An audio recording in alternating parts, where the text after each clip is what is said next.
Hello everyone, welcome to Katli centre of excellence YouTube channel. मेरा नाम है समा शुक्ला। मैं आईसीएमआर के पीवाई की सीरीज़ के एक नेक्स्ट वीडियो के साथ आपके सामने हूँ। अभी तक मैंने कई सारे वीडियोस ऑलरेडी अपलोड किए हैं, आप हमारे यूट्यूब चैनल पे जाके देख सकते हैं। मैंने स्टैट्स के पीवाई क्यूज़ की क्वेश्चन डाले हैं, पीवाई क्यूज़ डाले हैं, बायोकेमिस्ट्री के, बायोटेक्नोलॉजी के, जेनेटिक्स के, इन सभी के वीडियोस ऑलरेडी मैंने अपलोड कर दिए हैं, आप जाके चैनल पे देख सकते हैं। आज हम लोग का जो टॉपिक है, हमने माइक्रोबायोलॉजी लिया है क्योंकि आप में से कई सारे स्टूडेंट्स ने माइक्रोबायोलॉजी के क्वेश्चंस की बात की थी।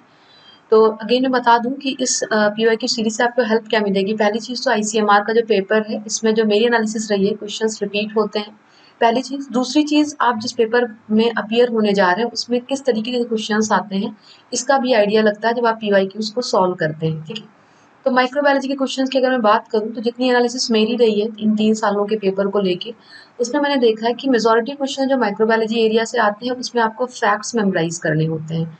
लाइक कौन से डिजीज किस कॉजल ऑर्गेनिज्म से हो रही है, कौन सा बैक्टीरिया किस डिजीज के लिए रिस्पॉन्सिबल है, कौन से डिजीज किस तरीके से ट्रांसफर हो रही है। तो बेसिकली अगर मैं बात करूं तो ज्यादातर क्वेश्चन जो आपके माइक्रोबायोलॉजी पोर्शन से आते हैं ये मेमोरी बेस्ड होते हैं। अगर फैक्ट्स आपको याद है तो आप आसानी से उन क्वेश्चन को सॉल्व कर सकते हैं, अगर नहीं याद है तो आपका आंसर गलत होगा फिर। तो मेरे ख्याल से माइक्रोबायोलॉजी पोर्शन को करने के लिए आप एनसीईआरटी वाला पोर्शन भी फॉलो कर सकते हैं, जो एनसीईआरटी में आपका डिजीज वाला चैप्टर है, क्योंकि उससे भी आपको 4-5 क्वेश्चन मिल जाएंगे एग्जाम में।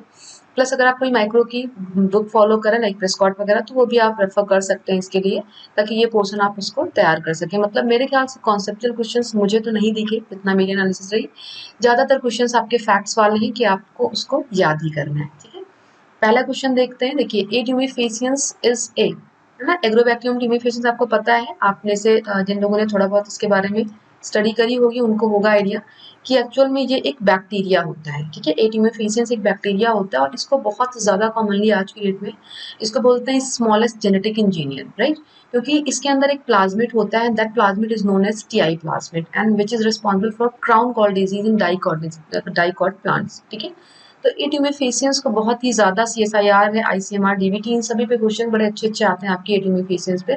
बट यहाँ इन्होंने सिंपली आपसे पूछा है कि जो एग्रोबैक्टीरियम ट्यूमीफेसियंस बैक्टीरिया है, ये किस फैमिली को, किस क्लास को बिलोंग करता है। ठीक है, लाइक आप क्लासिफिकेशन करते हैं बैक्टीरिया का, माइक्रो ऑर्गेनिज्म का, तो Agrobacterium tumefaciens comes under gram negative bacteria. ठीक है, तो you have to memorise this fact. Next question पे आते हैं। द कॉजेटिव एजेंट ऑफ काला अजार डिजीज, है ना, कई सारे डिजीजेस हैं उनका, जैसे मैंने आपको पहले भी बोला कि कॉजल ऑर्गेनिज्म क्या है, किस पर्टिकुलर ऑर्गेनिज्म से कोई डिजीज होती है, वो आपसे कई बार पूछा गया है। तो इसका अगर आप देखें तो लिशमानिया जो है इसका कॉजेटिव एजेंट है जिसके थ्रू ये डिजीज होती है। ठीक है, तो ये क्वेश्चन भी आपको फैक्ट को याद ही करना है। नेक्स्ट क्वेश्चन आते हैं, देखिए सैल्मोनेला टाइफी, ये भी बहुत ही नोन ऑर्गेनिज्म है, आप सभी ने आई होप सुना होगा एस टाइफी के नाम से। इसमें आपको इन्होंने 4 डिफरेंट डिफरेंट डिजीजेज दे दी है, Malta fever, black fever, dengue fever and fourth one is enteric fever. So correct answer is enteric fever which is caused by Salmonella typhi, right. Next question पे आते हैं। The process of killing all bacterial organism along with their spores, actual में जो micro organism है उनको, जो harmful है उनको किल करने के there are certain process, there are certain steps जिसको हम लोग फॉलो करते हैं। अगर हम इसको कम्प्लीटली डिस्ट्रॉय करने की बात करते हैं विद देयर स्पोर्स, तो there is a specific process we all are familiar, I think that process is known as sterilization. Okay, so option second is correct for this particular question. Next आते हैं, which of the following pairs is not correctly matched. अभी ये जो pattern है ये कई सारे examination में मैंने देखा है, सीएसआर में भी जो आपका जून 20 का पेपर हुआ था 26 नवंबर को, उसमें भी उन्होंने मैचिंग वर्ड वाले दे दिए थे कि ये साइंटिस्ट ने क्या करा है, किसका क्या कॉन्ट्रीब्यूशन रहा है साइंस के फील्ड में। तो करेक्ट पेयर क्या है, इनकरेक्ट पेयर क्या है। ठीक है, तो यहाँ पे भी क्वेश्चन आपका काफी कुछ इस तरीके से आपको दिया गया, इधर साइंटिस्ट के नेम दिए गए और इधर जिस भी रेस्पेक्टिव फील्ड में उन्होंने काम किया है वो आपको दिया गया है। तो इसमें कुछ सारी चीजें बहुत ही वेल नोन है, जो आई होप आप लोगों ने 12th स्टैंडर्ड की एनसीईआरटी पढ़ी होंगी या हाई स्टडी में पढ़ा होगा सारी चीजों को। फर्स्ट ऑप्शन देखिए, अलेक्जेंडर फ्लेमिंग, सभी को पता है ना, एंटीबायोटिक, ये सभी को पता है, बहुत ही वेल नोन नाम है। तो दिस पेयर इज करेक्ट। ठीक है, अलेक्जेंडर फ्लेमिंग का नाम पेनिसिलिन से कनेक्टेड है। William Harvey was related to blood circulation, but Louis Pasteur is not related to this one. ठीक है, तो ये चीजें मैं फिर बोलूंगी कि चीजें आपको याद ही करनी है, दूसरा कोई ऑल्टरनेटिव नहीं है आपके पास। Fourth one is Edward Jenner which is related to, who is related to vaccine. Okay, so option third is incorrect, क्योंकि यहाँ पे इन्होंने नॉट करेक्ट मैच पूछा है। सो ऑप्शन थर्ड जो है आपका वो सही हो जाएगा इस केस में। ठीक है, नेक्स्ट क्वेश्चन पे आते हैं, which disease has been eradicated from the world, है ना, कंप्लीटली किस पर्टिकुलर डिजीज से हमने कंप्लीटली फ्री हो चुका है पूरा वर्ल्ड। तो इसमें देखिए कई सारे आपको ऑप्शंस दिए गए हैं, है ना, polio, guinea worm disease, chicken pox, but small pox is your correct answer. ठीक है, अगेन फैक्ट है जो आपको मेमोराइज करना है। नेक्स्ट आइए, which country has successfully eliminated malaria. इसमें देखिए आपको India, Pakistan, Bangladesh and fourth one is Sri Lanka. So Sri Lanka again ये एक फैक्ट है which you have to memorize, जहाँ पे, है ना, कौन सा ऐसा कंट्री जहाँ से कंप्लीटली मलेरिया, है ना, खत्म हो चुका है, तो that is Sri Lanka, right. Next question पे आते हैं, which of the following organism is an obligate aerobe. आपको थोड़ा सा अगर आप लोगों ने साइंस पढ़ा हो तो आपको आइडिया होगा कि there are two kinds of organism, one is obligate and second one is facultative. ठीक है, ऑब्लिगेट अरोब्स वो होते हैं जिनके सर्वाइवल के लिए they need oxygen, they can not survive without oxygen, and those particular type of organism comes under obligate aerobe. ठीक है, तो इन चारों में अगर आप देखें, ई कोलाई है, सीडोमोनास है, स्टेफाइलोकोकस है, एसिनोबैक्टर है। ठीक है, इसमें जो आपका this second organism, this one comes under obligate aerobe. ठीक है, अगेन फैक्ट जो आपको मेमोराइज करना है, क्योंकि हम सब पढ़ते हैं भाई ये बैक्टीरिया है, वायरस है ना, जो भी आपका फंजाई है, जो भी चीज है, बट उसका क्या करेक्टरिस्टिक्स है ना, वो हमको याद ही करना पड़ेगा, तभी हम इस टाइप के क्वेश्चंस को कर पाएंगे।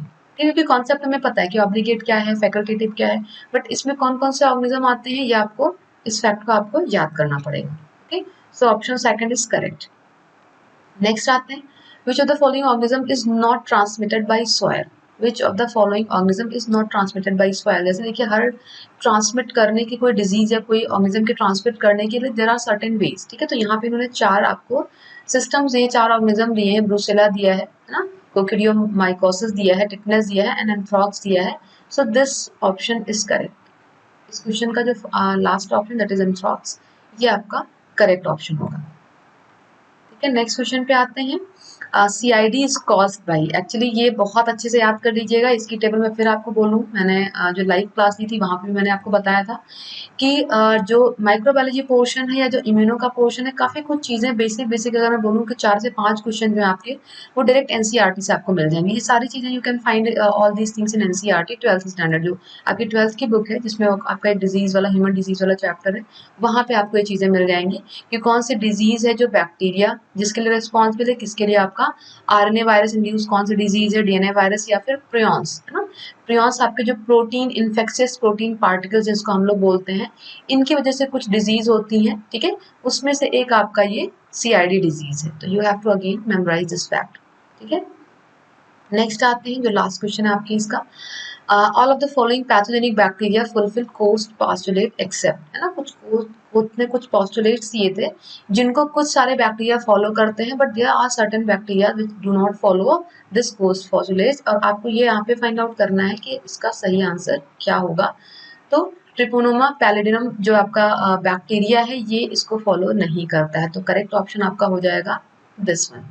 ठीक है, ऐसे और भी कई सारे क्वेश्चंस हैं आपकी माइक्रोबायोलॉजी के, इसमें मैंने कुछ क्वेश्चंस लिए थे सो दैट आपको आइडिया लगे कि माइक्रोबायोलॉजी की प्रिपरेशन आपको किस तरीके से करनी है, क्या कुछ सफिशिएंट होगा अगर माइक्रोबायोलॉजी के पोर्शन को आप अटेम्प्ट करना चाहते हैं। तो मैं अगेन आपको रिकॉल करा दूं कि जितनी भी डिजीजेस हैं, microbial disease, viral disease, prion based disease, mycoplasma based disease, ठीक है, इन सभी को याद कर लीजिए, क्योंकि आराम से 4 से 5 क्वेश्चन आपके डायरेक्टली डिजीज बेस्ड आते हैं। ओके, तो अगर आप ये चीजें कर लेंगे तो आसानी से आप क्वेश्चंस को सॉल्व करने की स्थिति में रहेंगे। और मैं अगेन आपको याद दिला दूं कि 12th की NCERT बिल्कुल भी स्किप नहीं करिएगा, अभी भी आपके पास 5 से 6 दिन है, 12 सितंबर को आपका पेपर है, तो कोशिश करिएगा, है ना, 1-2 दिन आपको 2-3 दिन का टारगेट लेके उसको कंप्लीट करिएगा, क्योंकि उससे बहुत सारे क्वेश्चन आपको मिलने वाले हैं। ओके, मैं बहुत जल्दी नए वीडियो के साथ आपके पास आऊंगी, और जिसमें हम लोग सेल बायोलॉजी या फिर एनिमल फिजियोलॉजी का डिस्कशन करेंगे।